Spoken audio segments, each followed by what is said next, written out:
अस्सलाम वालेकुम नाज़रीन, माया सनाउल तारी सिरियाहो न्यू मेरान न्यूज़ और कयूं था खबरन दा खबर शामिल कई पिया कड़ियो गवर में रिपोर्ट इब्राहिम शाह जी। कड़ियो गवर शहर में अमन जो पखी उड़ामी वो बदमनी जी भाव भड़की पई। चोरी फुरू रोज़ जो मामूल बणिजी वयूं।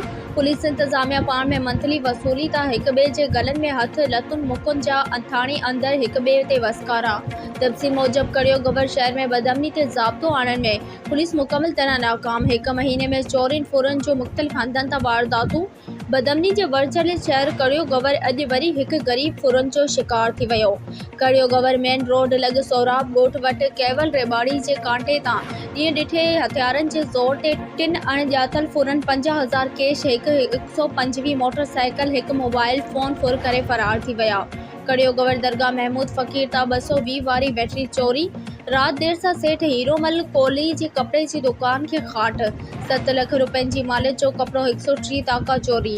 याद रहे तो कुछ डी अग मेन रोड कड़ियो गवर ज़ुहैब होटल जे सामो साजिदारई वेल्डिंग जी दुकान ता लखे रुपयन जो टामे जो तारू चोरी कयो। मेन रोड ता हथियार बंदन मोटरसाइकिल सवार हथियार बंदन हथियारन के जोर ते व्यापारी परमानंद का मोबाइल फोन 45,000 रोक शनाख्ती कार्ड ATM कार्ड फुर जरे तो पुलिस पारा शहरन जे जान माल जो तहफ़ुज़ करण में मुकम्मल तरह नाकाम थी वही है। जैं ते शहर जे सियासी समाजी तंजीमन सिविल सोसाइटी शहरन पारा SSP बदीन के पान मुरादो नोटिस वठण की अपील पुण कई है। बी तरफ शहरन में सख्त खौफ हिरास वारी सूरत छायल है। घणा जवाबदारो आहे जेका फुर करे आहिनि? ये 3 जना हुआ। 3 जना हुआ। जी आओ। अच्छा, घणी फुर कयूं? 50,000 फुर गई। 50,000 रोक। जी आओ। ॿियो? Motorcycle 125 motorcycle. जी आओ। ॿियो? मोबाइल है वीवो।